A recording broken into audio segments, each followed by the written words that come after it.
right, ladies and gentlemen, the time has arrived. For those of you who arrived in the last few moments, just a couple things to make you aware of. We normally begin at 6:30 on Wednesday evenings, but we are a Baptist church and we are creatures of habit. And so we are starting early tonight, but there may be those who either A, forgot, B, forgot, or C, forgot that we're starting at 6 o'clock. So if you have the ability and the desire, if you would make your way just a little more toward the front so we can leave some room for those who are coming in a little bit late because they either A, forgot, B, forgot, or C, forgot, whatever the time was. We just don't want them to be embarrassed coming in because we want them to receive the information that we're all about to receive as well. I'm going to start us off with a word of prayer, and I'll make a somewhat semi-formal introduction. Let's pray. Heavenly Father, as we gather tonight, we are grateful, Lord, that you have made it that we can have, as John 10:10 says, an abundant life. Lord, we do not have to fall to the ways and to the prey of the enemy and his wiles and his ways. And Lord, I pray tonight that you would use the information that is shared so that we might be wise, that we might be discerning, and that we might be loving and caring of those children and grandchildren and friends and family members, Lord, that come alongside of us, and that we have the privilege of what you say in 1 Peter chapter 5 of shepherding them through life. Lord, may you empower and may you speak through Tal tonight, and may he share with us exactly what we need to hear to be the parents and grandparents and friends and family members you've called us to be. It is in the name of Jesus Christ we pray. Amen. Well, tonight I get to introduce to you today what will one day eventually be me, a former pastor. I mean, it happens to all of us. Tal Prince is with us tonight. He resides in the Birmingham area. He is a former pastor, now turned therapist. And I don't know if that's because pastors go through a lot of therapy or what, but nonetheless, he is a therapist, and he'll probably share more of this. He specializes with folks who are primarily dealing with addictive behaviors and struggles in life, but he has a primary focus in the subject matter we're going to deal with tonight in the digital age, communication with technology, specifically with the raising of our children and grandchildren. So without further ado, it is my privilege to welcome Mr. Tal Prince to the stage. iParenting, or Parenting G-Rated Kids in an R-Rated World, Part 2. So, Tal Prince, it is all yours, my brother. And we got you 4 bottles of water. I see that. Because, you know, we would not want any dehydration to take place It's tonight. a dangerous thing. It is a dangerous thing. So just make sure the water goes to you and not on the laptop, because that could get dangerous. I will do my best. All right, cheers, brother. I will do my best. Thank you, sir.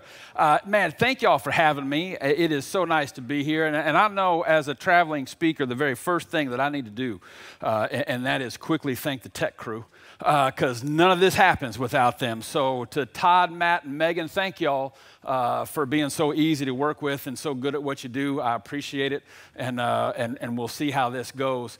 As a speaker, I find it very, very helpful to find out how safe of a room that I'm in. Because sometimes I get vulnerable with my story, and so I want to know how safe I am. So if I can just get a quick show of hands as to how many murderers I have in the room. None? Okay. Adulterers. How many adulterers do we have in the room? Okay, so here's the thing. Jesus says in Matthew 5, if you have looked at somebody in anger, you have committed murder.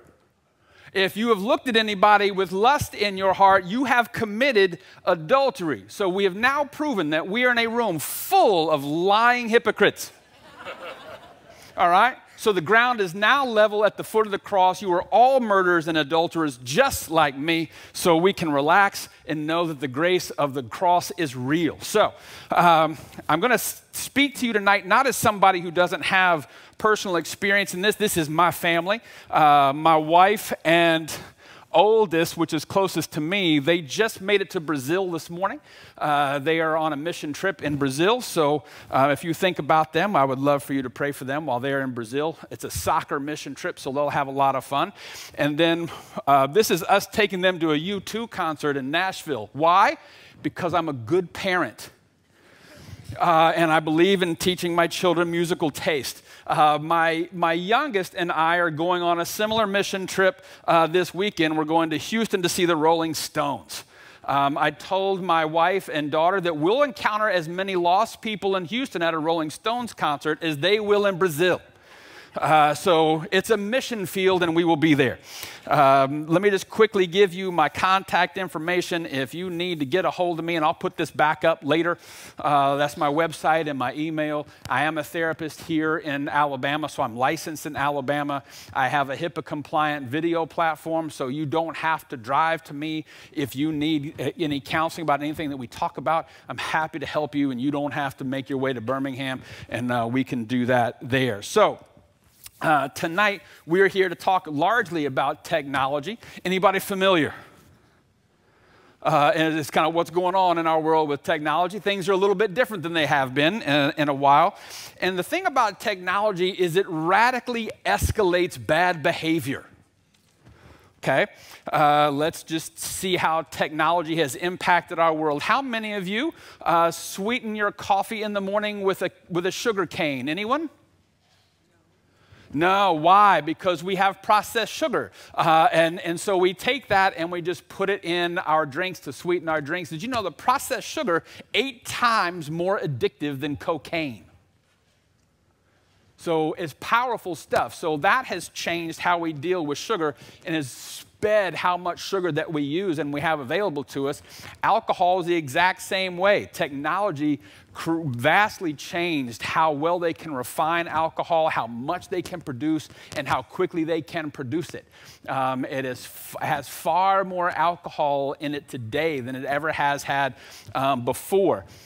Cocaine has been around forever. It was in coca leaves that natives used to chew for a little hit of energy. Technology came along and taught people how to process that coca leaf to make refined cocaine out of it. Okay, so technology escalates challenges in our world. It's just the way that it is. And so now, think of how technology just in our day has changed everything that we know. It's changed everything that we know. If any of you doubt this, we're going to have a few slides. This will be an interactive portion that we're about to embark on. And so let's see. How many of you remember this? This is called a phone. This is what telephones used to look like. And how many of you are familiar with the very long cord, as long as you could possibly get your mom and dad to buy? Why? So that you could have a private conversation in the pantry with a member of the opposite sex. This is why you had that. And how many of you had it where it just kind of all got all kinked up and curled up and broken and you had to get another one, right? So this is, that's what used to serve as a phone. Think about buying music. How many of you remember a device like this? The 8-track tape.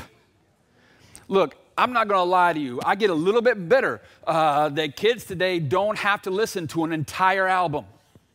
Okay? They can just choose whatever little song they want, listen to that. If you had an 8-track, you had to wait for 45 minutes for your song to come back around. There was no other way for you to go. You just had to wait it out, and it built patience, and that was fantastic. How many of you know what this is? It's a radio, kids. This is what we used to listen to music on. Okay? And how many of you ever went through the deceptive practice of calling your radio station with a request? Right? You called and requested and they laughed at you because they knew they were never going to play that. You would just have to wait it out. And so now kids don't listen to radios. They don't listen to that. They just pull up whatever song they want on demand. And we all get to do that. How many of you know what this is? What are those funny knobs on the side? How many of you were born for the process of turning those knobs? This was my entire existence. That and holding the rabbit ear antennas during the game in just the right position, right? We don't have that anymore. So I get a little worked up about that. Kids to have it easy. I'd like to have my daughters go stand by the TV for 45 minutes at a time just to get a feel for what it was like when I was much younger. But let me back this up for a second. The radio. How many years do you think it took the radio to reach an audience of 50 million people? Long time. 38 years. It took 38 years for the radio to reach an audience of 50 million people. How long did it take the television? 13 years. Do you see how much faster it went with the television? So radio, 38 years. Television, 13 years. How long did it take the internet to reach an audience of 50 million people? How many? 30 minutes. 30 minutes. It's a little slower than that. 4 years. 38 years for the radio, 13 years for the television, 4 years for the internet. How long did it take social media to reach an audience of 50 million people? 16 months. 38 years, 13 years, 4 years, 16 months, not even a year and a half.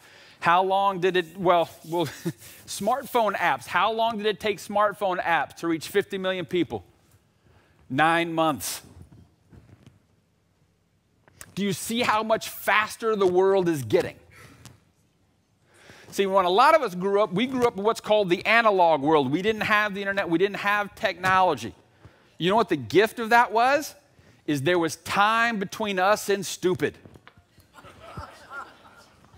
There was friction. There was time between us and tragically horrific life-altering decisions. The internet can bring you trouble in 0.3 seconds. There's no stall. There's nothing to slow you down in the digital world. In the digital world, there is no friction. It's radically different. It's radically different and far more dangerous. Now, we just had the anniversary of the Apollo 11 moon landing, and those men landed on the moon with far less computing power than most of us have in our hands.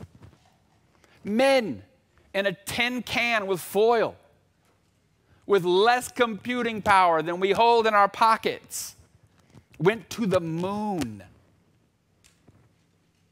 The world has radically changed. You think about what this device does, all the things that we do with this device. These devices have changed our world. They are our maps, our music players, our friend finders, our news source, our wallets, our banks, our information source. The list goes on and on and on as to how much we use these devices for. I'm still a little bitter that children today will never know the torture of folding a paper map. I could never get the map folded right. I could never do it without ripping it. Then I could make it happen. But other than that, there was no way I could get the map to go back the way it was. But these devices are their credit cards, our gaming platforms, our friends. They're everything that we do. Now we can really use these devices for. And so we have become tied to them. Today, American teenagers spend, on average, 9 hours a day connected to a screen. 9 hours a day consuming media through their screens, typically their smartphones and tablets. That's longer than most of them sleep. That's longer than most of them sleep. And so this is, and the deal is we don't know yet what impact this is actually having on their brains. The research is too new. We don't have enough of a body around it. I'm a big neuroscience guy, so I pay a lot of attention to the brain and how the brain works. And these devices, we do know, are changing neural pathways in the brain. We just don't know yet whether it's positive or negative. But the fact is that it is happening, and it's probably not going to change. And so we're going to have to adapt and alter. But the amount of screen time that a child gets, that a teenager gets, it impacts how well they sleep. It negatively impacts how well they sleep. How many of you sleep with your smartphone in your room?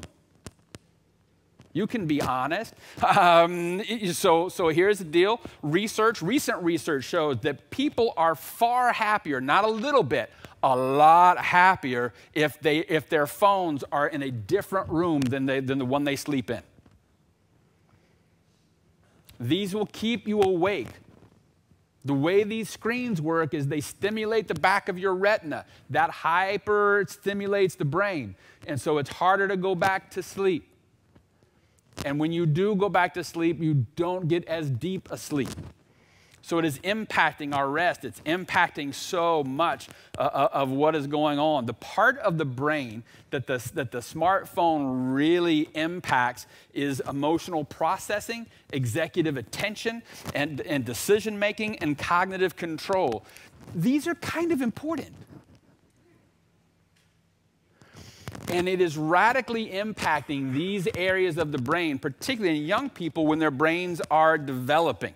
And it's not positive impact. We do know that. And I believe that raises some pretty big questions as to how we educate children. Because the schools are quickly diving into screens. How many of your kids go to school and come home with an iPad? Right? They're not carrying books anymore. You know, research shows that if we write with our hands, we learn better. Nobody's doing that. They're not handwriting anymore. You ask a fourth grader today to write something in cursive, they don't know what you just said. You know, so it's very, very different. How many times do you think the average American adult checks their phone on a given day? 40? 150? We're learning a lot about you. Okay, so here's the answer, the official answer. I'm going to tell you the right answer is more 150. The official answer is 52. 52 times a day. So if you back that out, you go, okay, so we got 24 hours in a day. We should sleep for 8. So we're down to 16 hours. And so 52 times a day, that's several times an hour we're hitting our phone. Now, most of you heard that the average is 52 and kind of got a little nervous, didn't you? Like, oh man, I check it a lot more than that. But we do. Most of us check our phones constantly. If we're bored, we check our phone. I work in a lot of rehab centers. I go into rehab centers, and you can tell when new patients are in a rehab center because they're walking around and they're reaching for their pocket because they feel phantom vibrations of their phone. It's been taken from them, and they know it's not there, but they can't keep feeling it ringing. It's like phantom pain with someone who's had a leg amputated. They feel pain. It's not there. So it's having powerful impact on the brain. Now, young people are using an awful lot of social media. I'm going to tell you right now, how many of you are familiar with Snapchat? The nicest way I can talk about this app is the devil. It's the nicest thing I can say about this particular app. The reason this app was created is for the purpose of sexting. I've seen the interoffice correspondence of the creators, their emails back and forth, and that's why they made this. Now, quickly, how many of you read the very, very microscopic fine print of every app you download? Right? Like very few of us. I saw like 1.5 hands. So most of us don't read that. If you download Snapchat, what it says in the user agreement, this is my paraphrase, is basically this. Hey, nice to see you. Any photos that you send through our app, we own. So if they wind up on our servers, there's a possibility they may wind up on our servers. And if they do, we own them and we can do with them whatever we want. Well, that's how the internet works. It has to wind up on their server. That's how it gets transmitted to somebody. So it absolutely winds up on their server. And so young people and older people are sending pictures that they would never want a whole bunch of people to see, that a whole bunch of people are probably going to see. And once it's on the internet, it never comes off the internet. It's always going to be there. This is another problem that we have thanks to the internet, and that is there are no longer any stopping cues. How many of you grew up watching television and there would be a sitcom on and you'd watch a sitcom and after 25 minutes the last round of commercials would go off and you knew the show was over? You had a built-in stopping cue that said, hey, it's time to get up and probably go do something else now. This show is over. And horror of horrors, we had to wait a week for the next episode. It was torture. Now we binge watch. Next episode starts in 5 seconds. So the internet and technology has removed stopping cues. Why? To keep you locked in and using. It is highly addictive. It is highly addictive. And it's really particularly addictive with young people. So what do? I find that so far in America that we have, as adults, opted for one of a couple of strategies. The first one is this. It's not working great. Can I please just ignore this and act like none of this is happening and there's not like a bunch of really bad stuff on the internet that my kids are probably getting into or I'm getting into? Can we just act like that's not there and not talk about it? It doesn't really work, so we're going to have to adjust.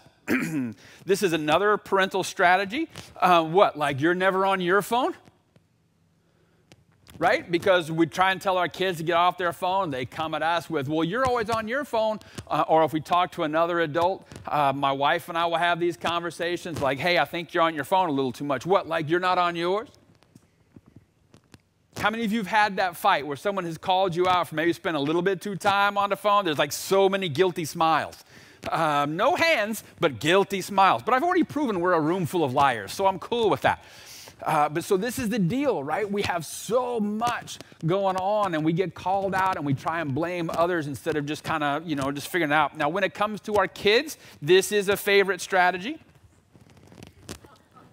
Because if they don't obey, the best option is to get louder. How many of you have fallen for that as a parental strategy? Get louder. That'll work. No, it doesn't. It doesn't break through. It rarely works well. So what are we really up against? What are we really up against? We are dealing with, as we deal with kids, we're dealing and we are up against a very severe brain disadvantage.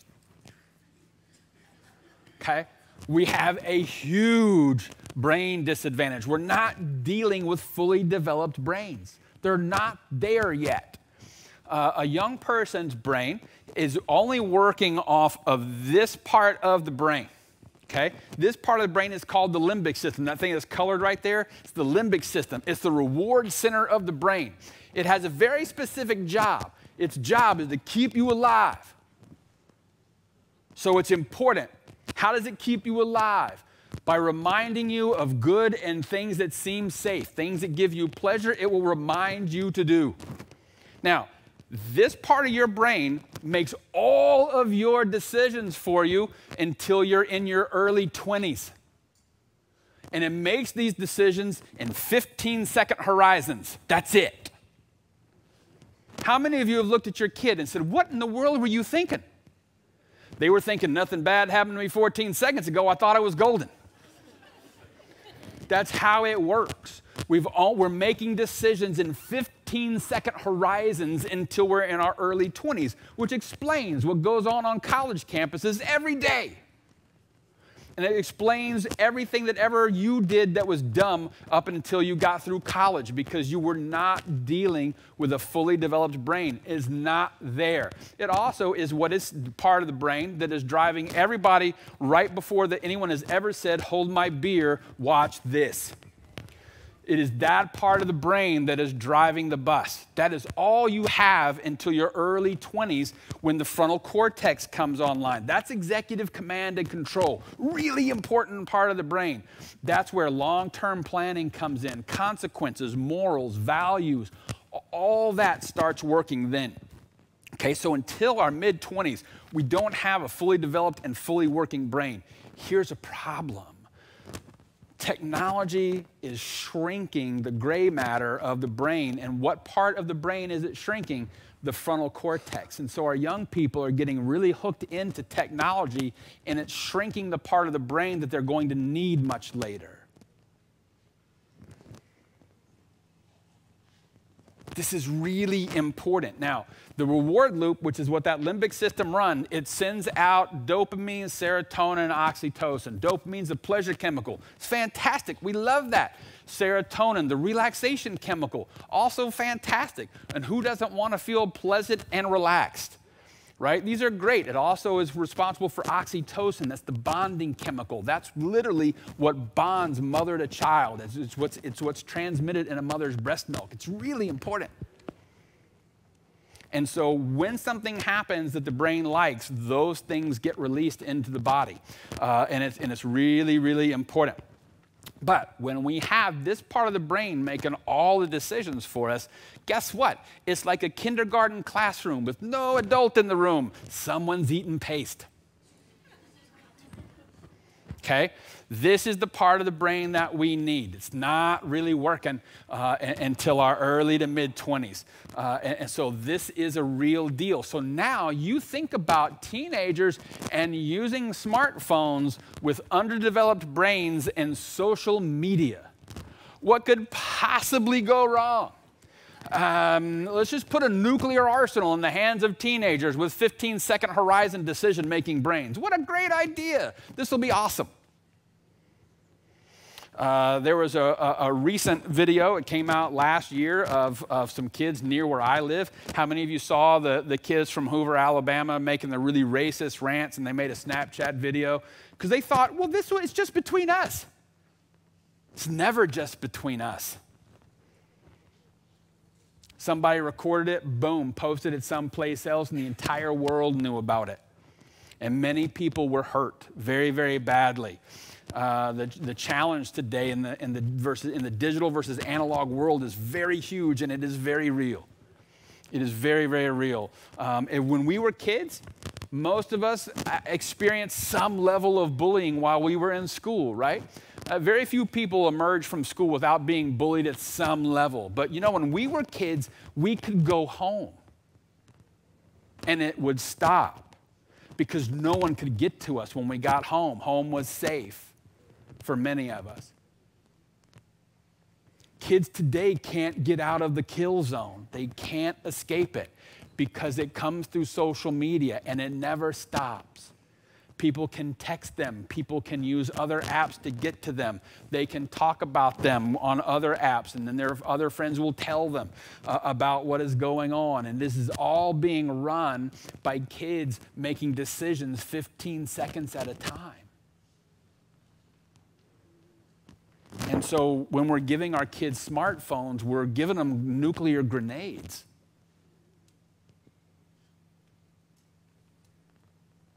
And we're not involved in checking that at all, or how we can go about helping them with that. Too many of us aren't doing that. And not only do they have to worry about bullies, they have to worry about predators.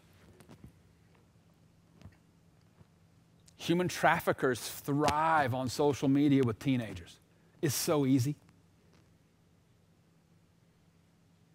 Because young people believe everybody is who they say they are on the internet. And they're not. And they just don't know. I have a friend, he's a pastor, and he thought that I was kind of, overstating that at times.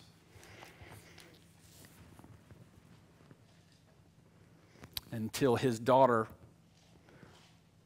who was craving attention, met what she thought was a cute young man her age on a social media app, and he began telling her wonderful things that she wanted to hear. And then asked if, after he worked with her through that app for about 3.5, 4 weeks before he asked hey, I'm going to be in the area. Could you come down to this gas station and meet me? And with a young lady wanting attention from males, making decisions 15 seconds at a time, she figured that was safe. And she was put into a van with 6 men. And then they said, we will take video and we will post this video to everyone in your high school if you do not continue to do what we say to do. It's brutally easy. It's brutally easy. So we as parents, and you'll hear me say this probably a few times tonight, one of my bigger issues with parents today is most parents are really, really busy trying to be their kid's friend. That is not your job. Your job is to be a parent and make hard decisions because you have a fully developed brain. We have to take that very seriously as parents. We have to take that far more seriously than we do. Predators use so many things. A very popular thing for predators is to send blanket texts out to a whole bunch of people because they can use their computers to send texts of a huge block of numbers at the same time. And what they do is they send, a favorite of predators is to send a text message that simply says, "I can see you." Anyone not creeped out by that? A text message from a strange number that says, "I can see you." Now, how many in this room would respond to that text? When I ask that in a room full of high school students, all of them will say they would. Because they're kind of creeped out. They're like, "How can you see me?" All the predator is looking for is, do I have a real number? And if someone responds, they're most likely a teenager. "Oh, I was just kidding. I'm just lonely. I was looking for somebody to talk to. What's your name?" And then they got you. It's easy. It's easy. So anywhere there are kids online, there are predators. I'm going to get a lot of questions about, well, can my kid use this app, and can my kid use this app, and is this app safe, and is this app good? Where there are kids, there are predators. It's just a fact. It doesn't mean that we don't let our kids go anywhere or do anything. It just means that we have to be there to help them along the way. Kids overshare on social media. I don't know if you know that, but they share way too much information. Way too much information. Way too much personal information, making it extremely fast and easy for predators to find them. And predators will also send a great deal of porn through apps to young people. We're seeing huge jumps in depression, anxiety, and suicide. Suicide has had a huge jump in the 10 to 24 age group in the state of Alabama. And it's happened since 2007. What happened in 2007? The iPhone came out. Suicide has jumped in the state of Alabama 45% since 2007. We have the highest suicide rates in the nation now. Not in Alabama, but as a country, we have a higher suicide rate now than we ever have had before. And lots of studies looking for the cause of suicide in adolescents. Bullying is a major threat. Recent study came out showing that, a research study working with doctors in emergency rooms, there's a huge spike in teenagers showing up in emergency rooms with suicidal ideation. And when asked why, they said, "Because my parents said they were going to take away my cell phone." This is not a reason to die.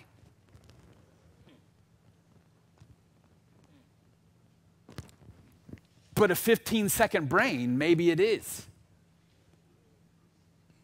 So we're not working with full decks. The CDC recently released a study showing that children and teens are going to emergency rooms for suicidal thoughts. The number of that has doubled between 2007 and 2015. A survey conducted by the Royal Society for Public Health in the United Kingdom showed they asked 14 to 24-year-olds in the UK how social media platforms have impacted their health and well-being. The answers from the teenagers was very negatively. Survey results found that Snapchat, Facebook, Instagram, and Twitter all led to increased feelings of depression, anxiety, poor body image, and loneliness. Young people today are high-tech and low-touch. High-tech, low-touch. There's very little physical interaction. It's all being done through technology. and they are lonely. They are depressed. They are anxious. The United Kingdom now has a governmental ministry of loneliness. Did you catch that? The United Kingdom has a government department in charge of loneliness.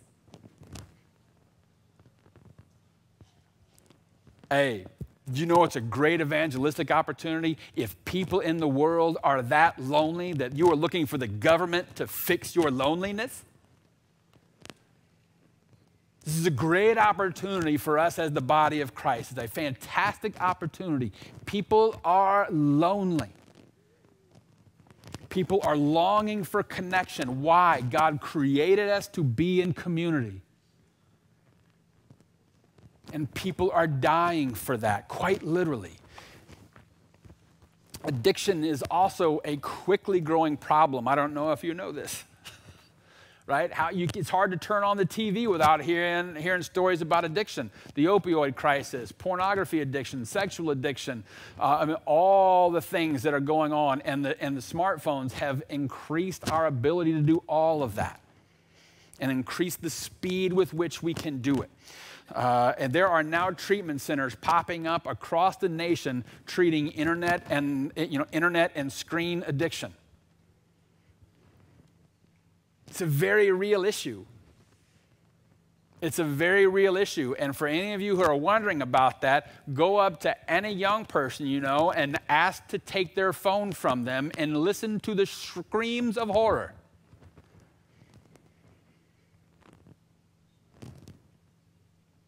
You watch what happens with young people if you take their phones. Irritability goes up. They get really anxious and upset because they have a fear of missing out. They have a fear of not knowing what's going on. They're out of the loop.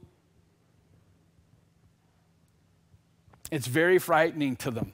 And porn addiction is a major, major problem. And lest anybody think that is just the pagans outside the church, no. I work in this area specifically. It is my special area of focus, and I don't mind telling you that a whole lot of my clients are pastors needing help because this has become a major issue in their world. It's a hard, hard thing. It's killing marriages and relationships. It's making it very difficult to drive if you haven't noticed. Again, thanks to a fantastic on-the-spot tech crew. This is why you have them. Pay them well. I worked on tech crew and stage crew for the Billy Graham Crusades for 15 years. My dad died. My mother remarried, and she remarried a man named Cliff Barrows. And he was the choir director and program director for Billy Graham for nearly 70 years. And so it was a great honor in my life to spend time with those men and learn from them. And I'll tell you, I don't know a higher point in my life as a minister and as a therapist and someone working in porn addiction to have Billy Graham say from a crusade platform, pornography. It's awesome. It's awesome. It's awesome. It's fantastic. According to the National Safety Council, 1 out of every 4 auto accidents is due to distracted driving, most of that because of people looking at their screens while driving. I just got to know what's going on Instagram. No, you really don't. You really don't. This is one of my favorite dead Germans. I have many favorite dead Germans. This is just one of them. This is Dietrich Bonhoeffer. And speaking of distraction, here's what Bonhoeffer said. He said, temptation is not the enemy's attempt to get man to hate God. It's just his attempt to get man to forget about God just for a second. Is there a more tempting device? Just want you to forget about God just for a second. Idolatry is a very real issue. How many of you have heard, especially during capital campaigns, hey, show me your checkbook and I'll show you where your heart is. Shoot, not anymore. Show me your screen time. Let me know what apps you're on. I'll know where your heart is in a minute. So this is what we have to look forward to. And we are competing online with curated lives. And our young people don't catch that. They don't understand that you're competing with a fake image. You're competing with something that is not real. It is all curated. No one puts the bad stuff of their life out there.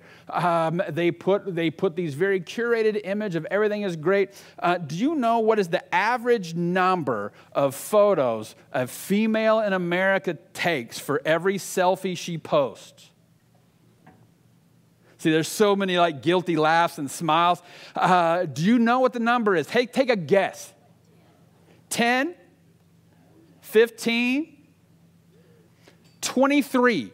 23 is the average number of photos an American female takes until she finds just the right one that's worthy of being posted. 23 times. That's nuts. But that is our world. I'm going to move past this because we want to leave some time for questions. So I'm just moving past some kind of stuff here. And by the way, this is really important. I'm going to talk about things that you can do as a parent, things that you can do for yourself and for your kids as a parent to guard against a lot of the trouble that's out there. And I wish I could tell you I have found the foolproof system that will keep everyone safe. There's no such thing. If we want to get around it, we can get around it. Okay? And how many of you are aware that your kids know this device better than you do? Or your grandchildren know these devices better than you do? All right? There's going to be ways around it. This is not a Christian resource. It's one that I highly like. It's one that I recommend all of the time. And it is how to break up with your phone. There's a lot of great suggestions. If this is a challenge for you, like I strongly suggest that you look into this, because one of the things that you can do, one of my favorite suggestions out of this book is you can put on your lock screen, you can put 3 questions that you have to answer before entering a passcode to unlock the screen. They are, what for? Why now? And what else could you do? What for? Why now? What else could you do? These are great questions to ask yourself when you're staring at that lock screen. And I told you, don't charge your phone where you sleep. That's a real problem. Try a cell phone-free weekend. Give it a shot. See how you do. How many of you honestly heard that and went, oh man, not me? Like, I don't want to do that. Like, seriously? Like, Maybe if I could be by myself for the weekend and no one will see me writhing in agony. Maybe I would do that. Another suggestion is take social media apps off of your phone. Don't access them through your phone. Put them someplace else. Some of you are looking at me like very confused, like, well, then how would I check it? Maybe you don't need to.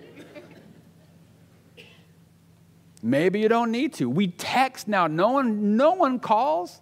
No one calls. If you're the one person that calls, how many times does no one answer the phone?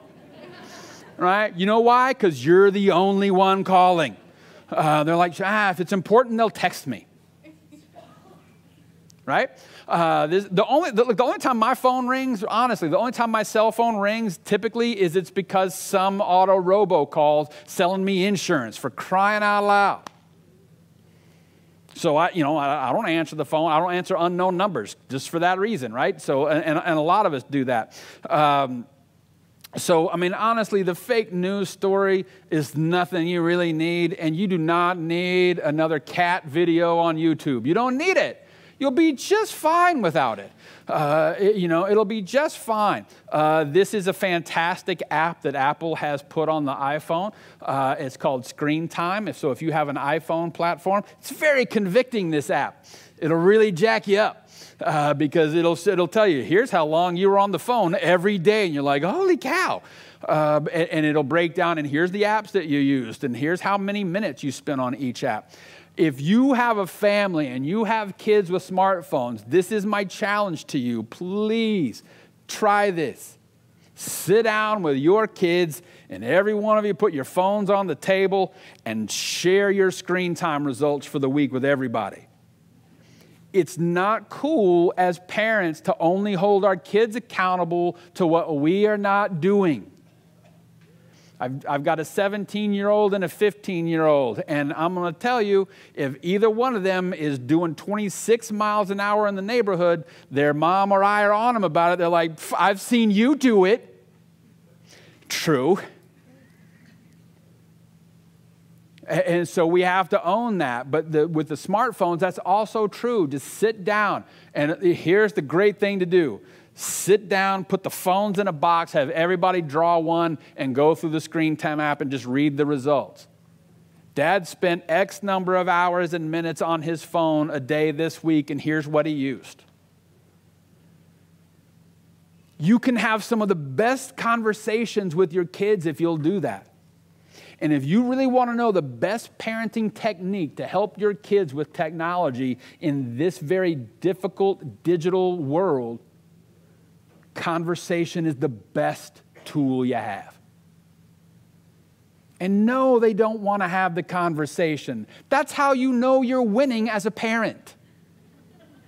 If you get a foot stomp, a sigh, and an eye roll from a teenage girl, you are doing it right. I applaud you. You are doing it right. Keep going. Keep going. This conversation I have with my daughters every day. You see that both of our daughters are from China. So if you're wondering, yes, they are adopted. You would not believe how many people would come up to us in restaurants and go, hey, did you adopt them? No, imagine my surprise.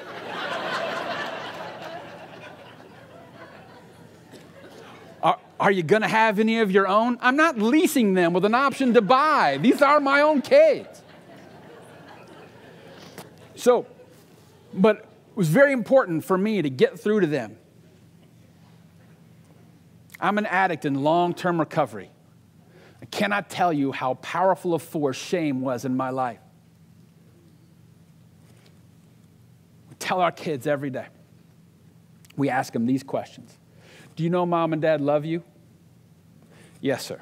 They're Southern Chinese.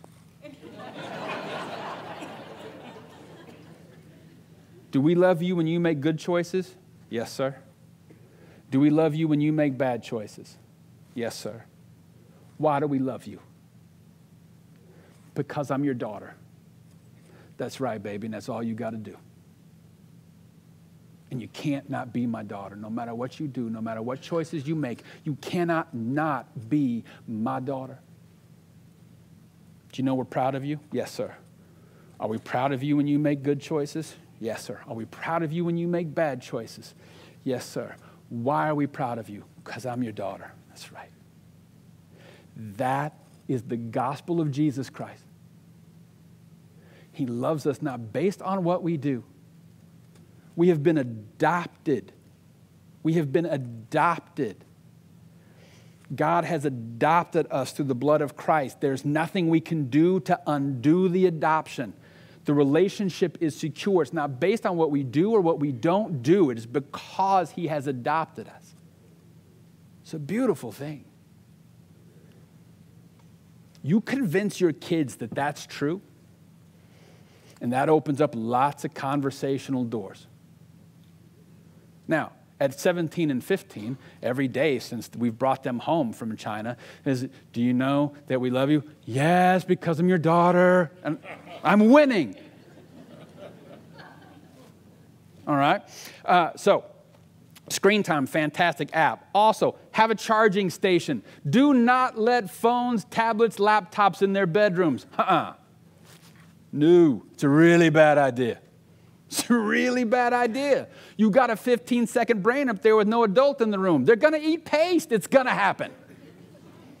Okay, and so the phones stay downstairs. You know, when their friends come over, we are those people. We're like, hey, we've got a charging station here. Put your phone down here. Keep your phone down here. The phones don't go upstairs to the bedrooms. There's some really cool people here. We think it'd be good for you to hang out with them and not come over here to stare at your screen, which you can do at home.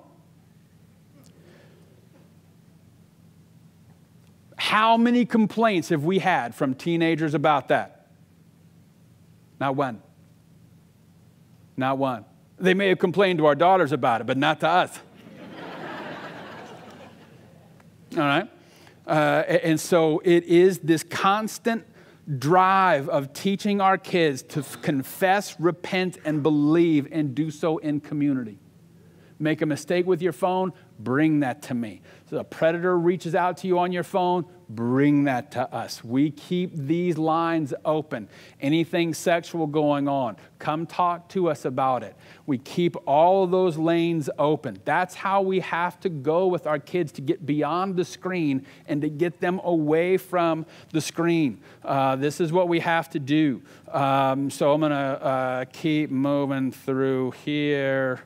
Let me get to, how are y'all doing? Everybody all right? So far? You're not too terrified? This is awesome.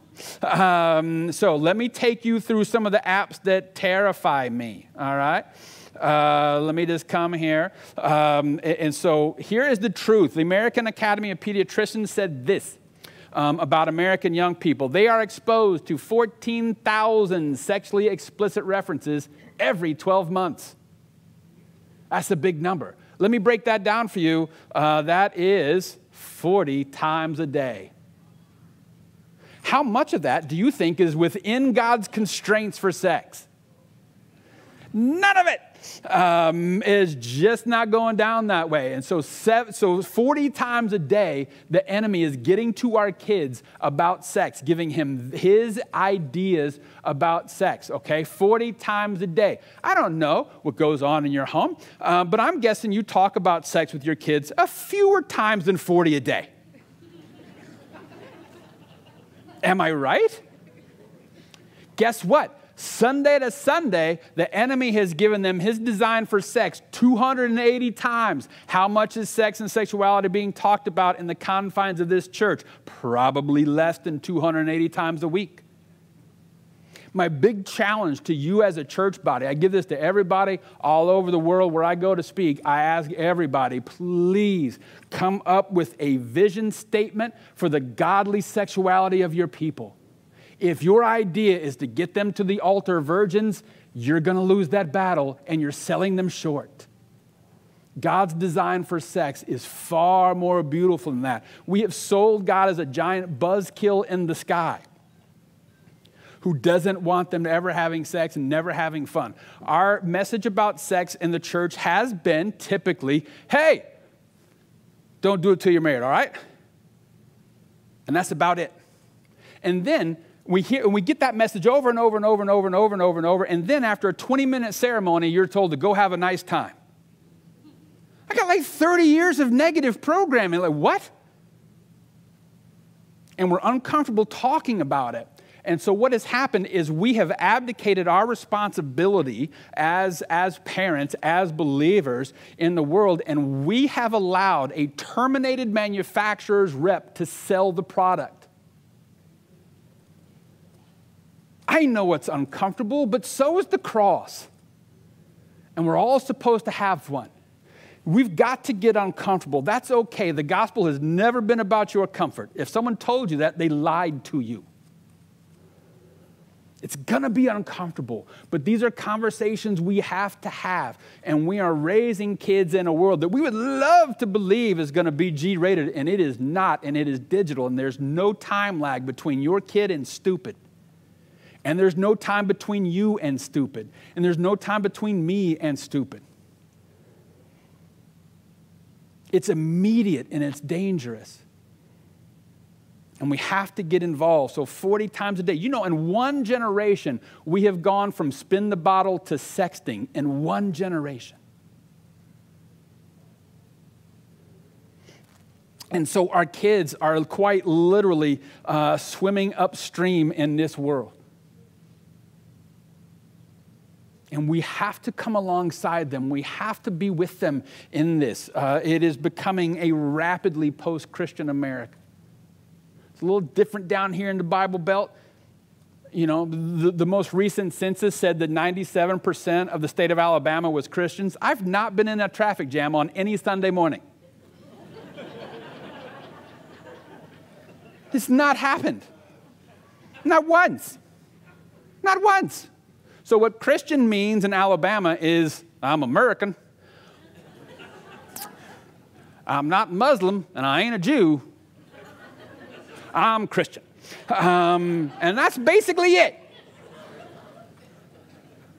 All right? So how do we prepare them to deal in this world? Here's what is going on. This is a recent Barna study. Take a look at what they find morally offensive. All right? Number 9, viewing pornographic images is morally offensive. It's underneath not recycling and overeating.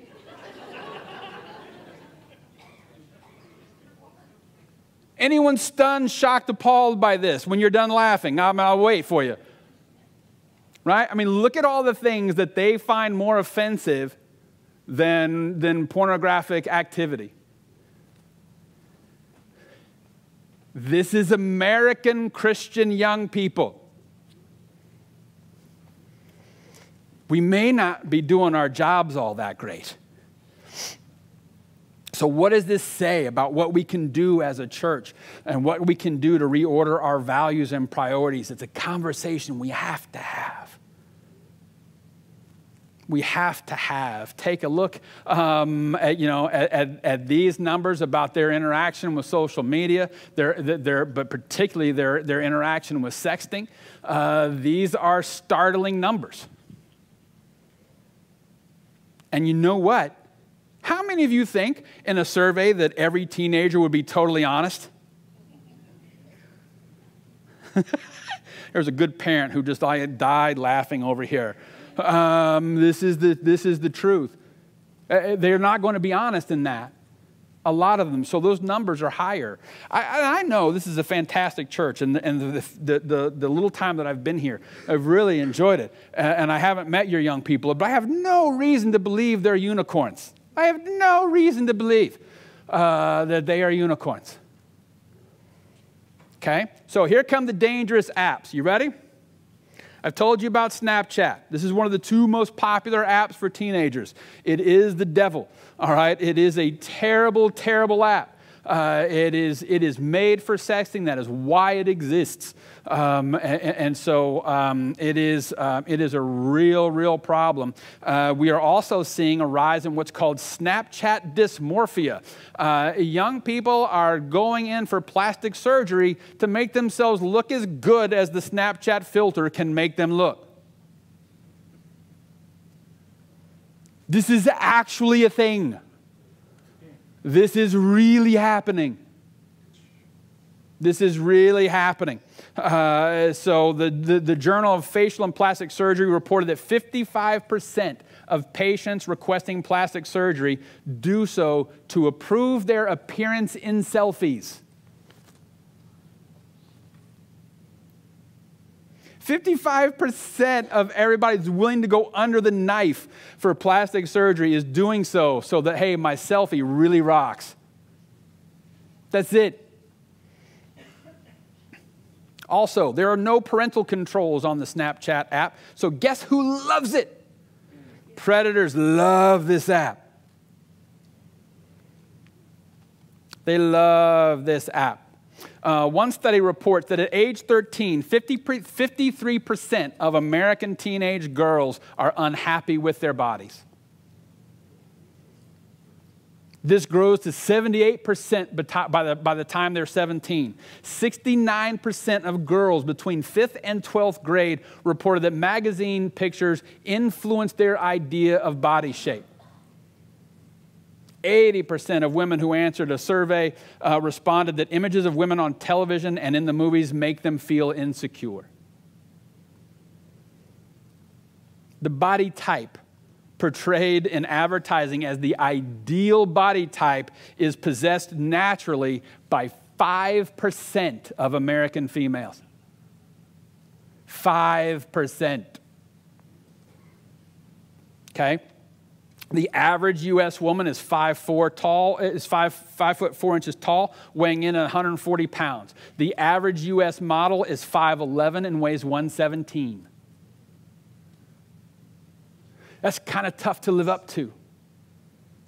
And we're not even talking about then they're 5'11" and 117 in Photoshop to about 6'1" and 48 pounds. All right? So how many of you know this one? How many of your kids play Fortnite? Right? How many of you play Fortnite?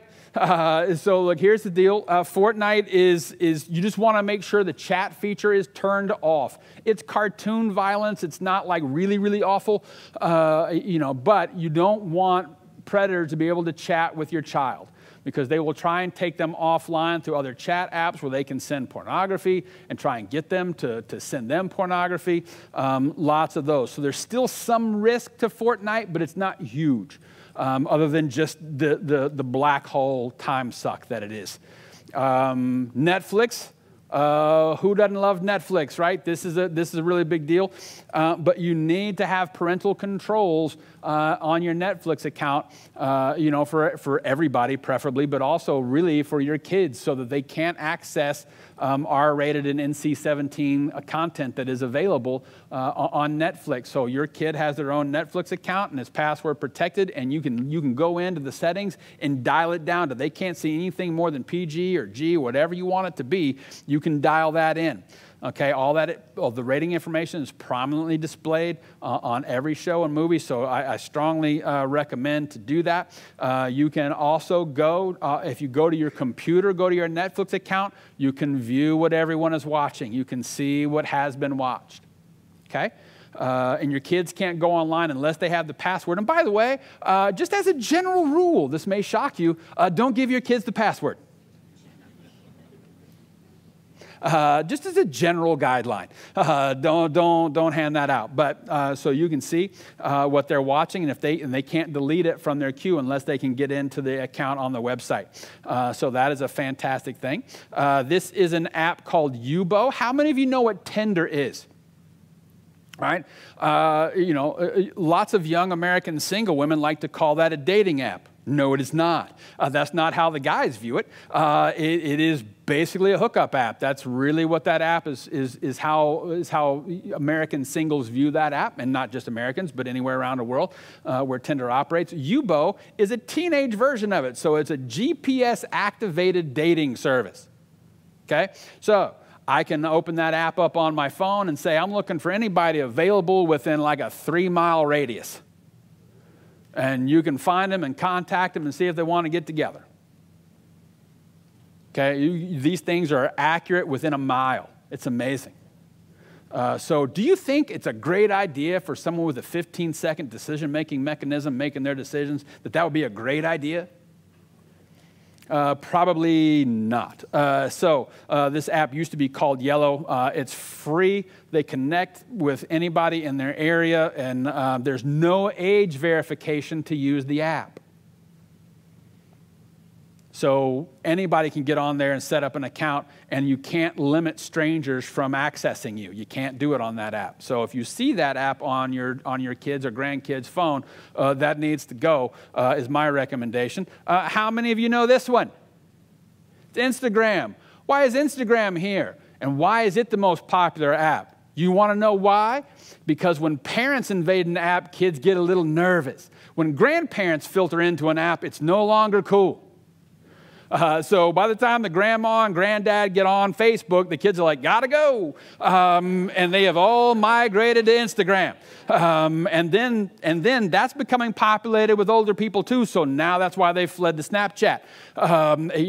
This is how it works. They're going to run from us, oddly enough, much like we probably ran from our parents, or you just learned a lot about me.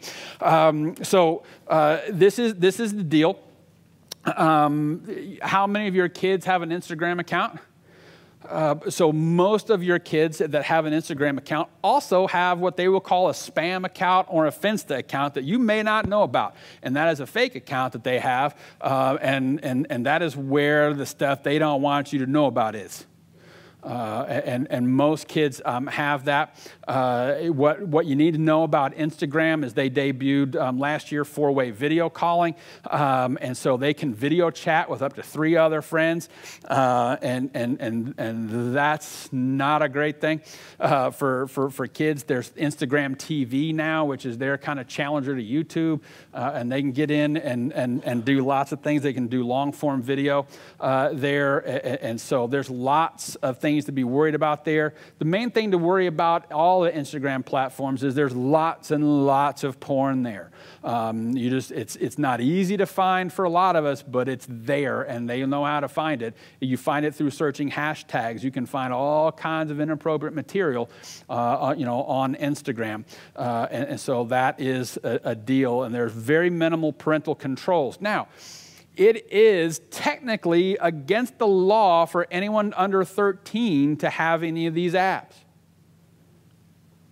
And so if your child under the age of 13 is wanting Instagram, you can tell them quite literally, it's against the law for you to have that app. And so as Christians, we have to obey the law, and so we're just not going to go along with that for right now. That's a really fantastic thing that we can do.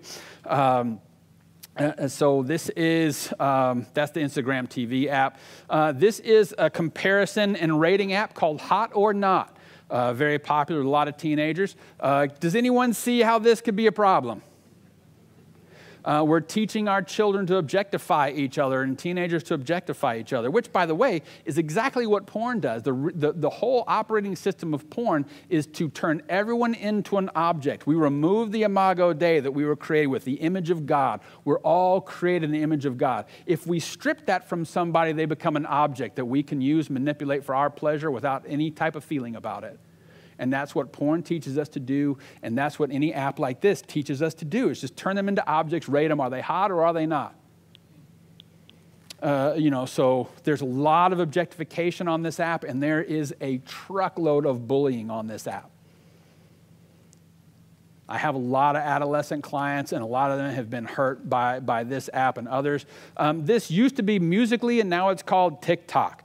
And so this is an app that they love to go, and they lip sync current songs and post ridiculously foolish videos of themselves in an effort to be an internet star. And so they go do this, and they have a lot of fun with it and things, but there's a lot of really inappropriate material available on TikTok, a lot of pornographic content. There's very few parental controls that you can use here. It is a problem. And they had a lot of people under the age of 13 on there. And guess what? The Federal Trade Commission, just in March of this year, fined TikTok $5.7 million for having so many users under the age of 13 on their app. And remember, wherever kids are, predators are. Okay, that's just a real thing. And music, all the music on TikTok, everything's available, so they can find a lot of music with very explicit lyrics. They can watch videos with a lot of explicit videos, a lot of explicit lyrics. And there's a lot of in-app purchases on TikTok that you probably don't want to pay for. So that's another thing to look at. This is Amino.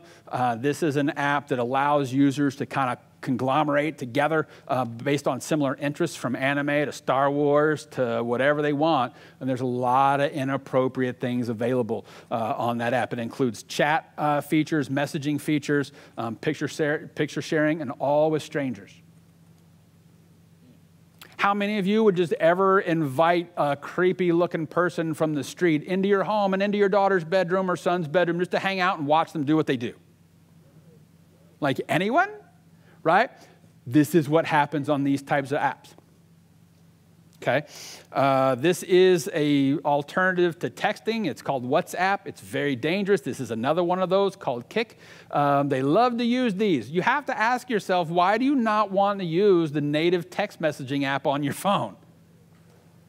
because we can easily surveil that, and they don't want that. And so they get a bunch of these other kind of third-party texting apps to use. There's no way of authenticating the users on these. Anybody can say they are whoever they want to be, whatever age they are, whatever gender they are, and they can do that. And 15-second brain is going to believe anybody is who they say they are, typically.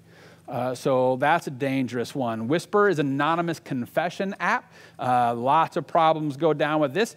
There's complete anonymity to it, and so kids will post pictures of other kids with derogatory comments about them, and no one can ever know who actually posted it because it's anonymous.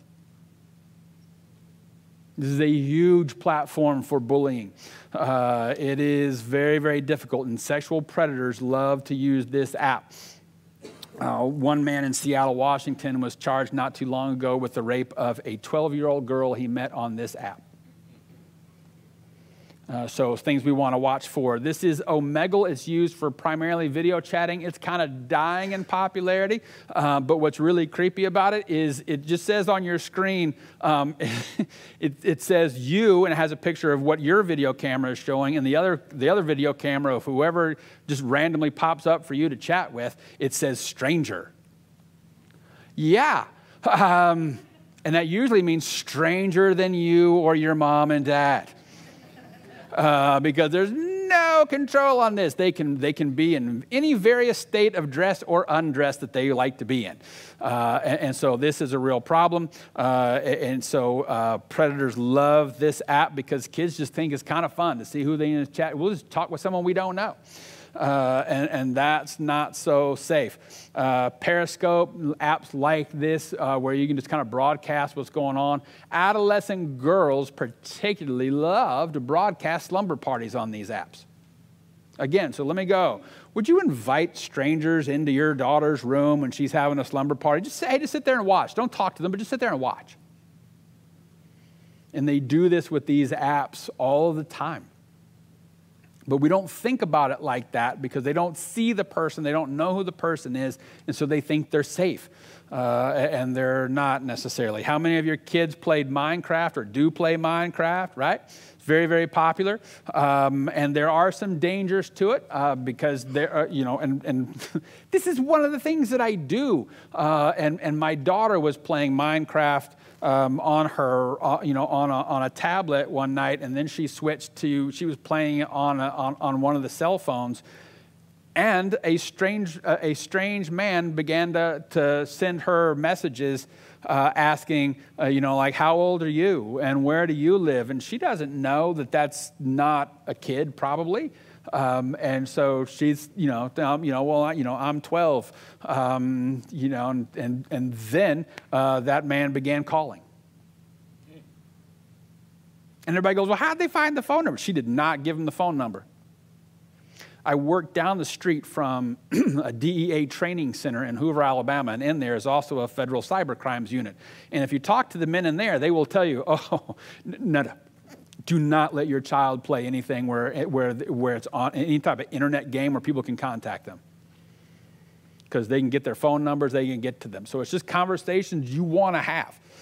Now, the great thing is once the first call came in, she came right to me with that. Because those are conversations we have had. Hey, if anybody ever contacts you, if anybody ever messages you that you don't know, or think you don't know, or they try and call you, or they try and ask you for anything, you bring that right to me. You're not going to be in trouble because you didn't do that. That happened to you. We're happy to help with that. So I had my friends at the Federal Cyber Crimes Unit give that man a call. Winning as parents. And it never happened again, oddly enough. Yeah, can you believe it? Now, your kids are smart. How many of you know what app lockers are? App lockers are apps that kids can use that look like a standard app that may be on any cell phone. But what it is, it's a password-protected folder where they can hide stuff from you that they don't want you to know they have. Okay, this is a very popular one. It looks like, it just says My Utilities, and it has different icons. And you go, oh, well, what could possibly be wrong with that? Well, your kids can go in and put pictures and videos that they don't want you to know that they have, and they can put those in there, and it's got a special password on it that the kid knows and you don't know, and you can't get in there. This is another very popular one. It's called KY Calc. It looks like a calculator. It is not a calculator. It's an app locker. And so they can go in and put things in there, and keep that. So what are we doing? We have to train our children up in the way they should go. This is a proverb. Okay, one of the things we got to know about Proverbs is a proverb in the Bible is not a promise. It's a general guiding principle. I know a lot of you are really great parents, and your kids are still going to make mistakes and get into trouble. Okay? But in general, we train our children up in the way they should go. So this means we're having conversations with them. How many of you ask your kids how their day at school was when they come home? How many of you ask your kids, hey, what cool things did you see on the internet today? Add this. Begin to talk to your kids like, what are you seeing on the internet? What's cool on the internet today? What are the fun memes that you saw today? What's going on? And have conversations about what they're seeing and what they're spending their time with. These are very, very popular things. Other strategies that we have tried that do not work. Don't do it. I know you want to freak out at some of this stuff, and you can freak out in here tonight, but when you leave here, you lose the right to freak out around your kids or grandkids. Don't do it. Just don't act shocked, stunned, or appalled around them, because that communicates shame, and they learn very quickly. That expression means I need to hide what I'm doing. How many of you ever were told as a kid, you better not let me catch you doing X, Y, or Z? Right? So I was told that all the time. What did I learn? Okay, I will not let you catch me doing it. And that's how we did it. This is not an anti-Catholic thing. It's just an anti-Pharisee thing. It is not about bringing, oh, man, you did that wrong. Oh, you did that wrong. It's not to catch them doing wrong. This isn't working. What works? How many of you taught your kid to cross a street? How did you do it? You were with them. And what do? We all use the same sing-song voice, right? Okay, what do? We look to the left, and we look to the right, and we look back. Is it clear? Can we take a step? And so when they're young, we are crossing guards. We are teaching them to cross the street, and we are with them, holding their hand. None of us would let our young toddlers and young children go out and play on I-85. It's a bad idea. But it's called the information superhighway. They are playing on it with no parental supervision. It's a dangerous place. And so we teach them how to safely cross, and we are with them when they do it. And so when they're young, this is how we do it. We're crossing guards. As they get older, and they're in high school, and they're moving towards graduating from high school, we back off and we become lifeguards. We're still there, but we're watching from more of a distance. Okay, so we're giving them a little slack. I also call it parenting by bungee cord. I'm going to give them enough slack, but I still got a hold of that thing, and if they get dangerous, I can snap them right back. Also, if your kids have smartphones, just a little tip, don't ever say, this is your smartphone. This is mom and dad's smartphone that we're allowing you to use. That makes it easier to take back. All right? It's just, we're allowing you to use this phone. That's your phone number, but the phone belongs to mom and dad, and we can take that. All right? Now, conversations. How many fathers do I have in the room? Right. Here's the thing, dads. Date your daughters.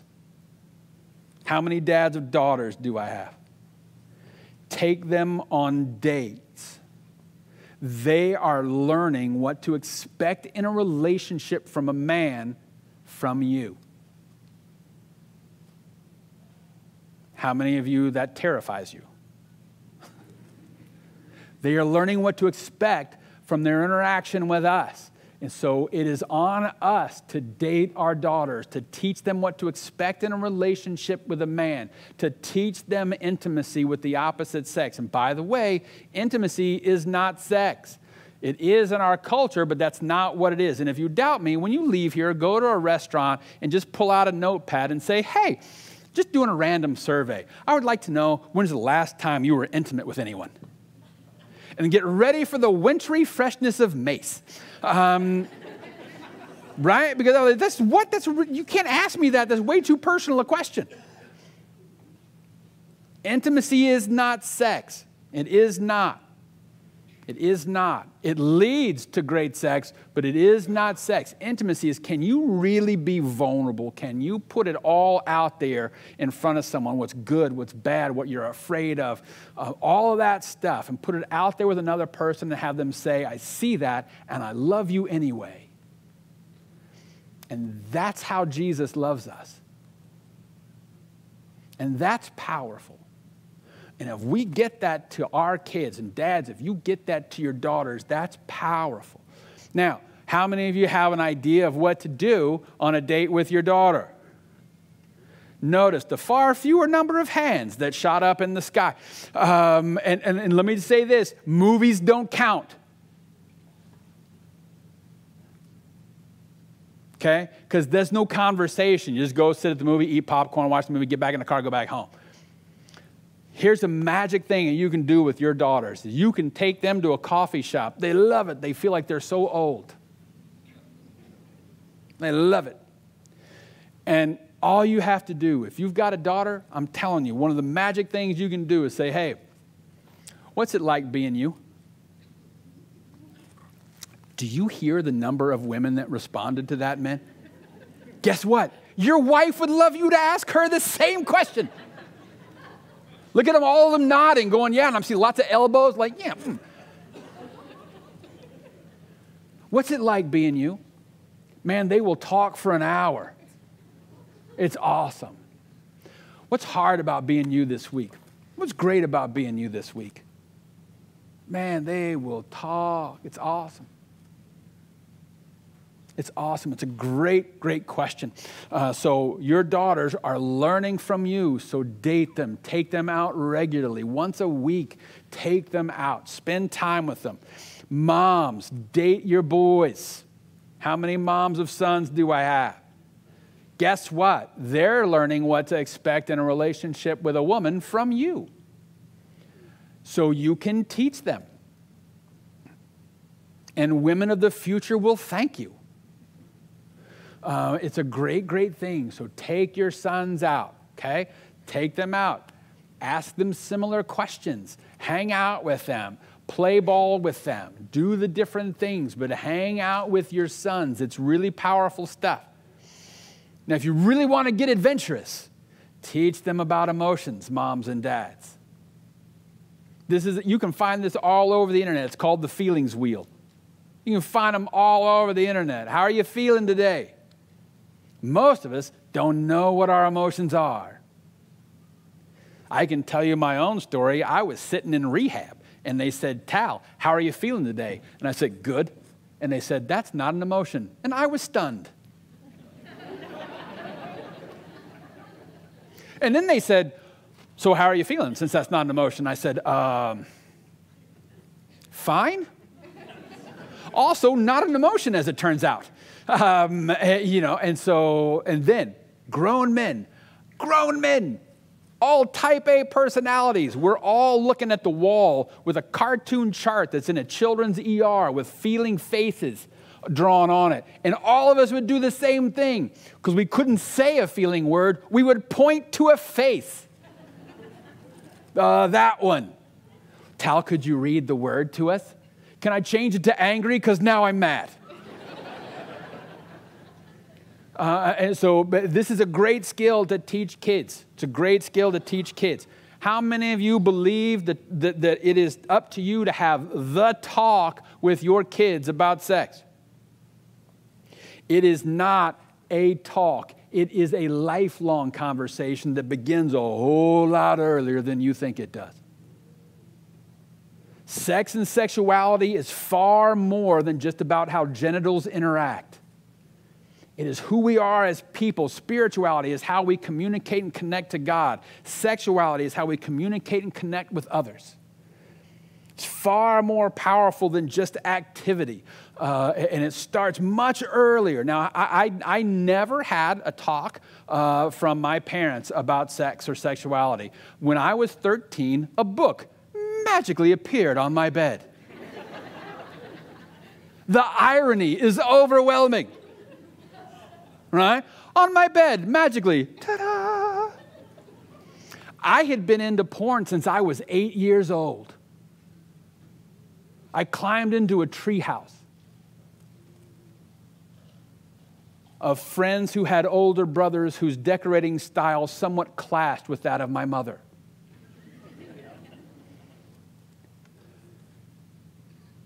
And I'm looking at this Christian book about sex and sexuality with no one to talk to about it, and I'm looking through it and I'm going, Christians are doing it wrong.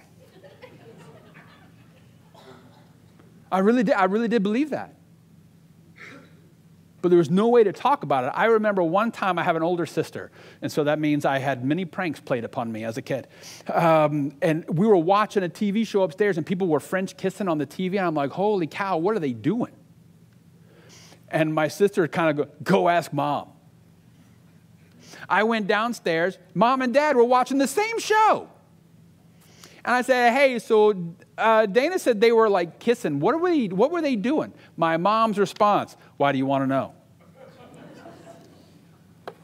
Note to self, never ask her anything about that again. That, along with never let us catch you, and I'm dangerous. Okay? So here is a fantastic resource, A Chicken's Guide to Talking Turkey with Your Kids About Sex. What a great title, and it's fantastic. This is a great book. It's a Christian resource. These are Christian psychologists that wrote this. It is fantastic. I highly recommend it to you, okay? Huge, great information in this with lots of helpful conversation starters. If you've got young kids as well, this is another great resource. Good pictures, bad pictures. It teaches them the difference between their thinking brain and their feeling brain. And the thinking brain, not all the way home yet, but it's teaching them about that difference. And that's really important. Some great tips about that here. This is a website called Culture Reframed. I do want you to know this is not a Christian resource, a Christian website, but they have great information about pornography, great information and starters for you to have conversations with your kids about pornography. They have scripted conversations for you who don't know how to do this at all. They have scripted conversations starting at the age of middle school and on up in terms of sexual activity and pornography and what's being taught there. Great information. Fight the New Drug is a great resource as a website. And I'm speeding up here because I want to have time for questions. And look, this is an app called Force Field. There's lots of these. There's Kids and Force Field and Bark and a lot of these. And these, I'm going to call them what they are. These are surveillance apps. All right? And so you can get like any text message your kid sends or receives, you can get it. If they get a text message from a stranger, you are immediately notified. That's handy. And so these things, what their activity on the internet is, where they're going, what apps they're using, their profiles, and it will also find their fake profiles for you because it tracks IP address. And so it's the address of that device. And so it'll find any other accounts linked to that device and give you that information. And that is really, really helpful stuff. And I know a lot of people go, I don't want to be a cop. And I'm like, I know, but you need to be a parent. And there's a lot of danger out there, and you've got a kid making a decision with a 15-second horizon, and so that's really a danger. InternetSafety101.org. It's a great resources here for you to look through. Lots of great information here that you can go through at your own pace and watch and look at. Lots of videos to take a look at that I highly recommend. And this is Protect Young Minds. This is who does the book good pictures, bad pictures. They have a great blog, great information coming to you. They will help keep you up to date on the new apps because there are thousands of new apps that hit the store every day. And so none of us can keep up with all of it. This is my favorite website for looking at apps, okay? Protect Young Eyes. They stay up to date more than and better than anyone else I know. And the apps are all listed alphabetically, and you can go get a review of that. And it'll tell you from a parent standpoint, what are the dangers of this? What are the good parts of this app? What are the dangerous parts of this app? How can I set this app up as safely as possible? That is a huge and wonderful thing. ProtectYoungEyes.org. Okay, lots of great information. They have lots of great videos on their site as well. I recommend looking at the song lyrics that your kids are listening to because it's all explicit now. So you can go to song lyrics. You know, there's a million websites that you can go through and just read song lyrics of the most popular songs or what your kids are listening to. Because now, most of us didn't grow up listening to music on headphones. We had to listen to our parents tell us to turn the volume down or, throw a broom at the ceiling, but now they're listening to music on headphones, so we don't know exactly the lyrical content of what they're listening to. Look at what they're listening to. Read the lyrics. Have conversations with them about that. This is focused on the families. It's a great website to go look at movie reviews and see what's there. It's pluggedin.com, and so you can see whatever the current movies are. And I don't know who does it, but some poor soul goes and watches the movie and counts the cuss words. And so it'll say 27 S-bombs. And you're like, wow, like you had to do that. Like, and how many times you have to watch it to keep an accurate count, So anyway, there is Screen Time app for the iPhone. There is Family Link for the Androids. Okay, this is Google's new resource for that. It's their answer to Screen Time. It does very similar. So it's Family Link. If you have an Android platform, just Google Family Link and go through how to set that up. Screen Time will also tell you how to set that up, on the Apple devices. And YouTube is your friend. Okay? You can go watch YouTube videos on how to set up parental controls on a Windows operating system, how to set up parental controls on a Mac system, how to set up parental controls on an iPhone. You can go through and find videos to walk you right through how to set these things up that I highly recommend. So I know that was really fast and kind of like drinking from a fire hydrant, but I want to leave us a window of time for some questions. So now would be the beginning of that window. So what's your question? We're about to hit 4th grade, and we're told there's going to be a lot of digital homework this year. Other than having the computer in a central location where we can walk by, what do we need to do? Yeah, so the question is that their child's entering 4th grade, and they're being told there's a lot of digital homework coming this year, that a lot of the content's going to be digital. And so she's asking, like, other than having the computer in a central location, which is highly recommended, by the way, what can we do? Have it in a highly central location, but also have the screen facing out, not facing the wall. Kids love to have the screen facing the wall.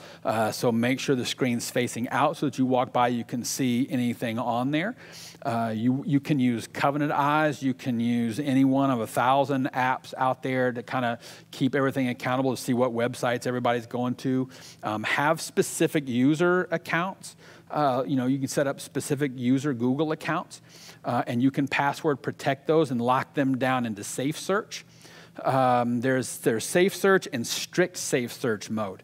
And safe search and strict safe search mode will eliminate thumbnail pictures coming up of what they're Googling. So if they're Googling something and little thumbnail pictures come up and suddenly a thumbnail picture of a naked lady pops up because they put in a word that they had no idea had anything to do with that, so they get that picture, they're probably going to click on it, right? And so we don't want them to see that picture. So you put safe search on and strict safe search and lock it on. So that when that account is on, when that account is using Google, they're not going to see that information. I highly recommend that everybody have strict safe search mode on and locked. You just don't need to see stuff. You don't need to see all that stuff. So I recommend that for everybody.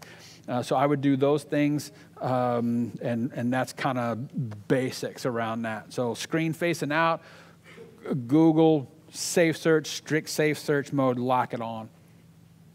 All right. Yeah. Next question. Way in the back.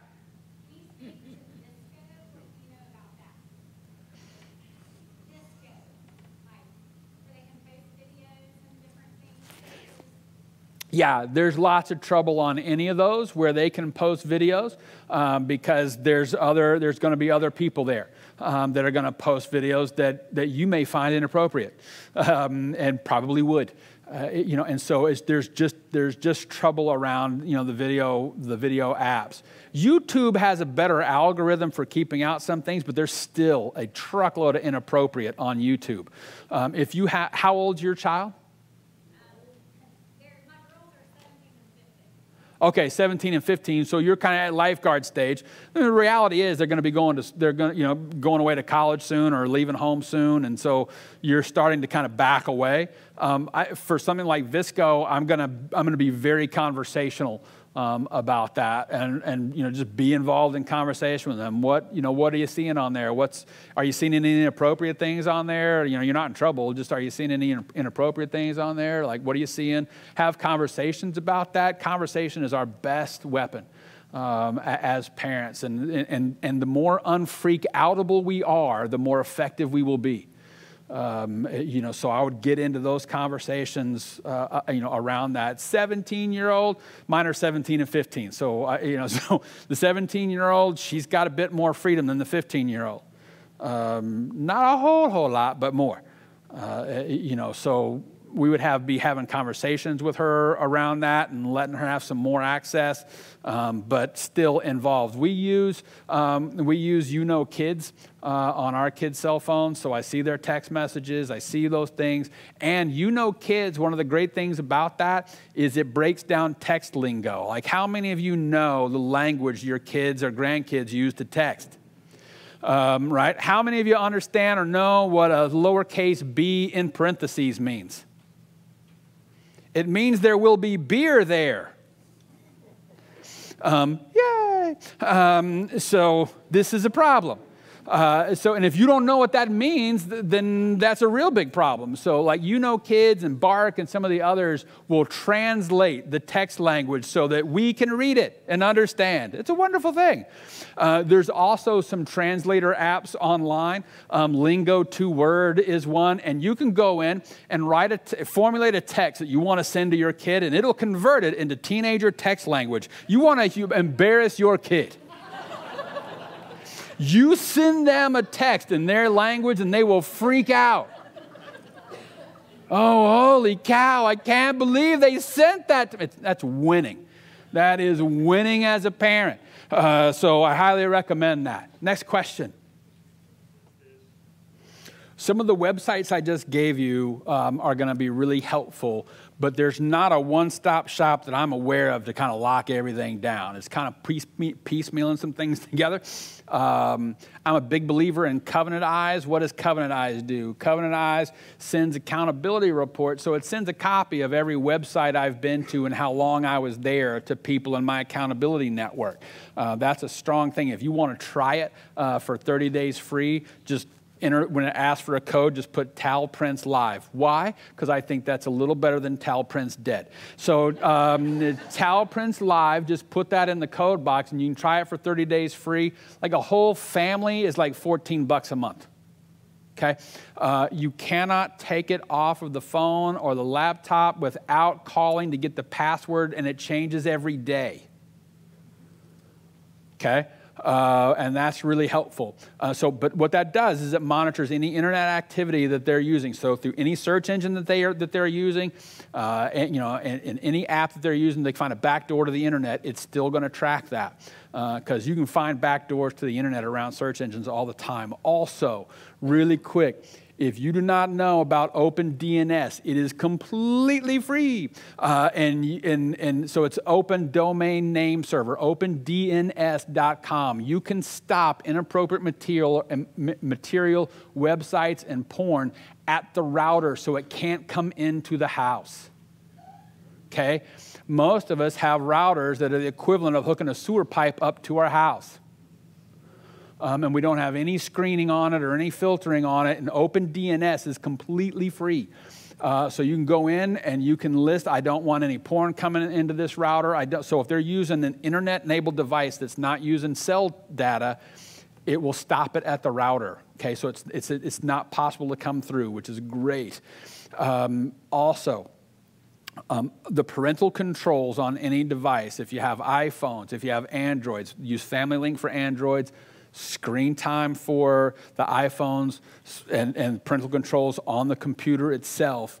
Go through those and set them down. You set them down by user account in the household. And so if you've got young kids and older kids, it helps you kind of bridge that gap and appropriately lock a computer down. And you can set times. How many of you have had the battle of like, okay, the last time I'm going to tell you, I need you to turn your screen off for the night? How many of you had that? Right? You can, through these apps, you can just have it shut down automatically. It's a beautiful thing. You don't have to have the conversation. It just locks up and shuts down. And all these things, you just go YouTube parental controls. And a lot of these things will come up. I'm happy to work with you. I'm happy to work with you. This is something that I do. A lot of people bring their devices to me and I help them lock them down. I can do that.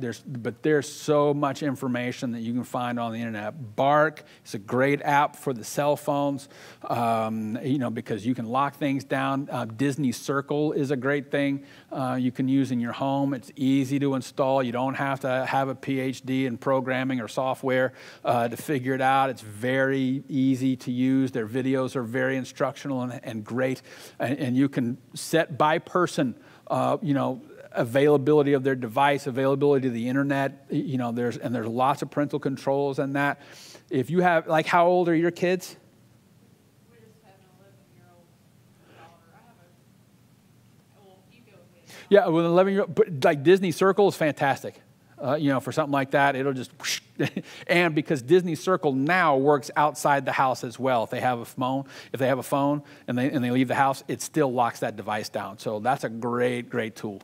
And what's your question? I guess with that, and we have lots of conversation about this, but I guess homosexuality, because that's not, that's just mainstream. Yeah. Now, so, you just recommend just talking to them, about having biblical conversations with them about homosexuality,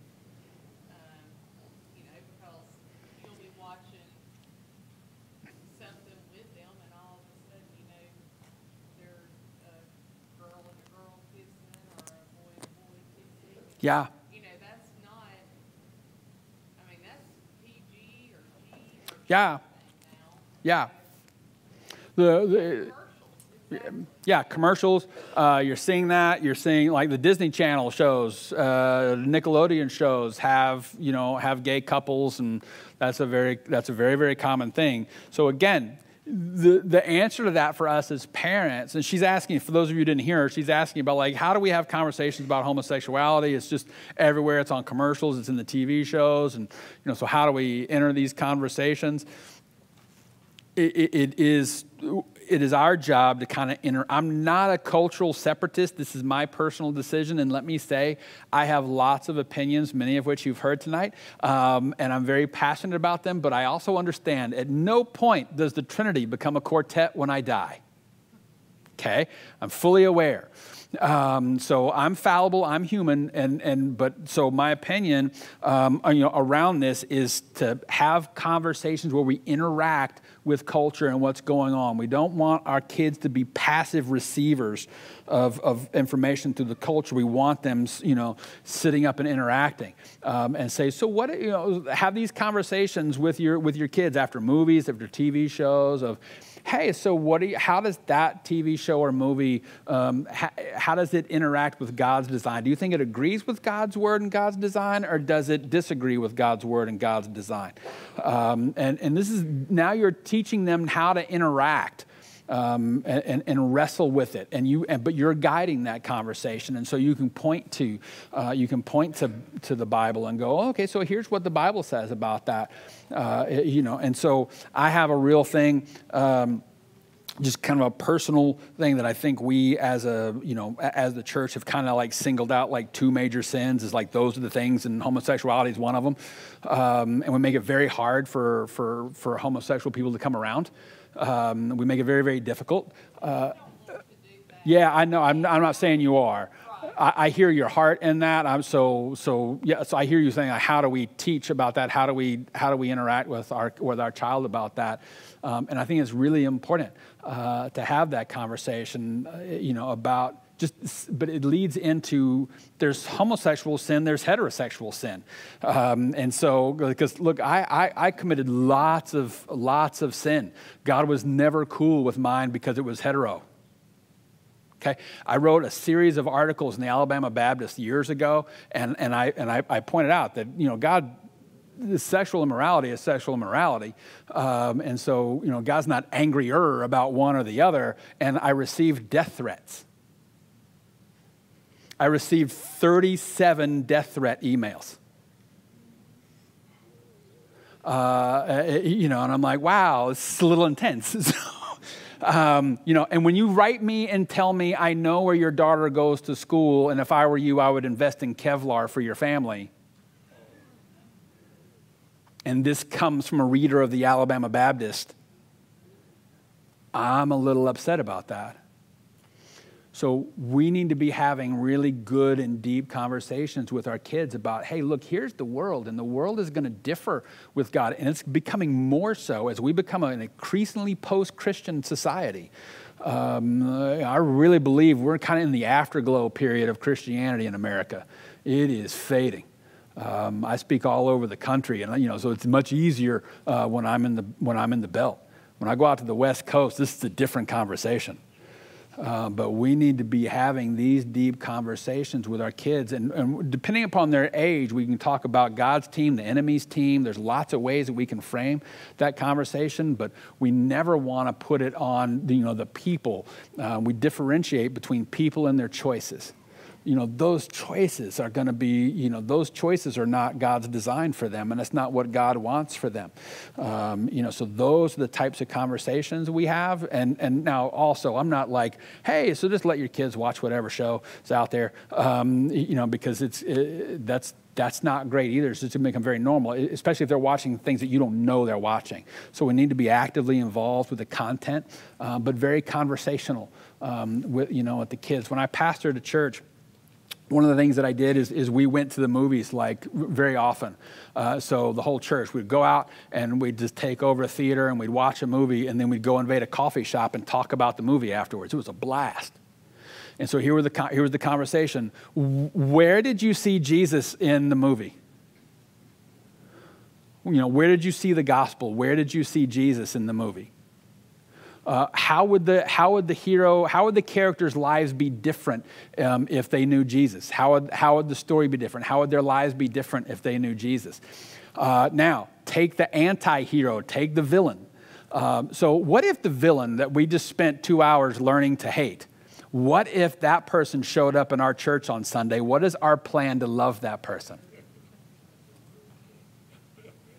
How would we love that person?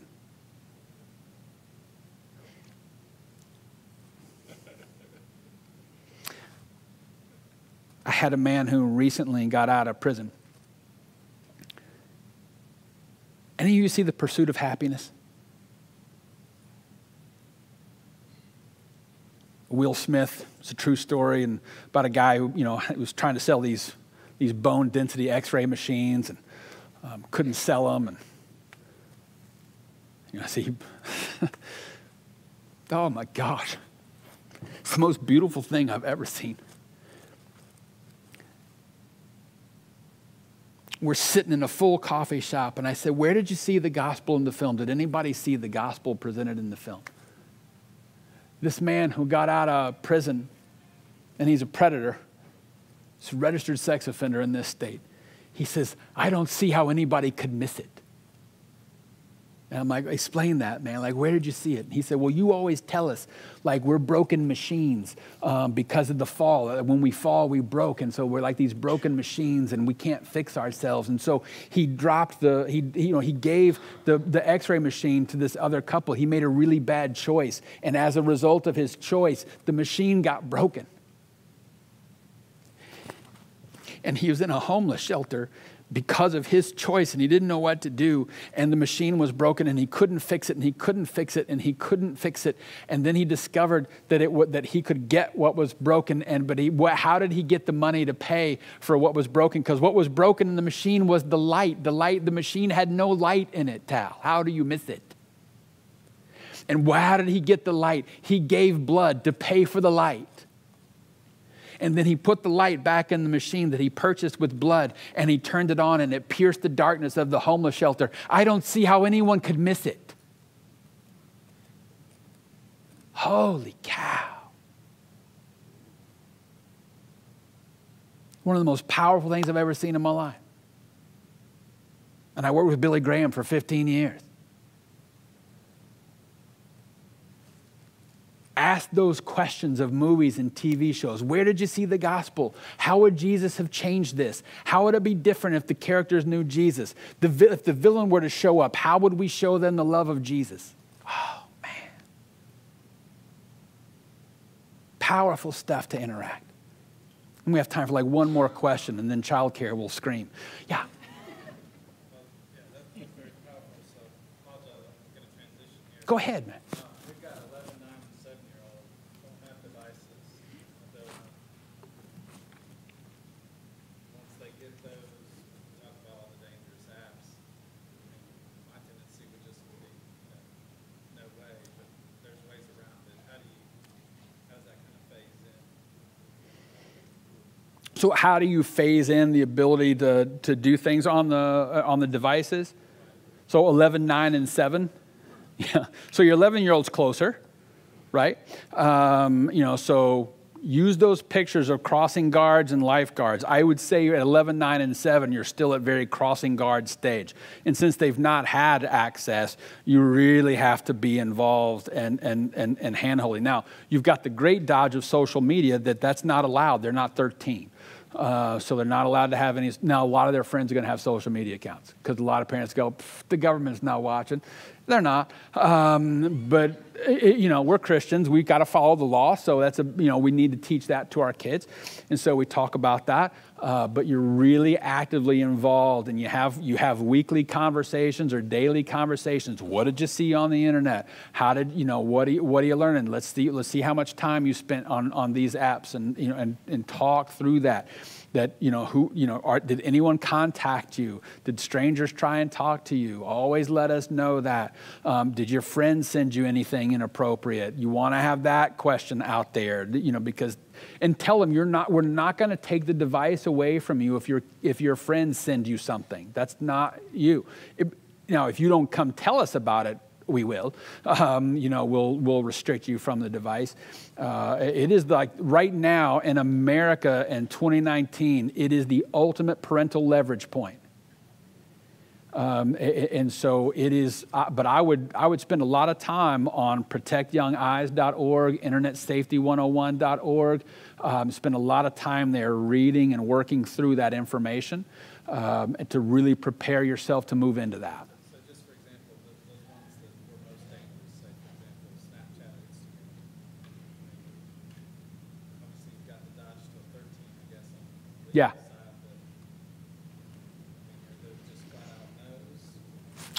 I believe Snapchat's a flat out no in my world. Instagram is different. We have parental controls on that. We can kind of snap that down a little bit.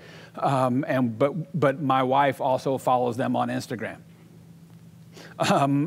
So where your kids are, you need to be there.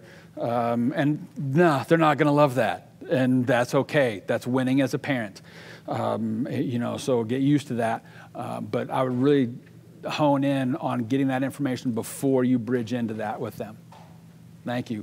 Jeff. Sorry. Can we thank Tal for being with us tonight? Thank you, sir.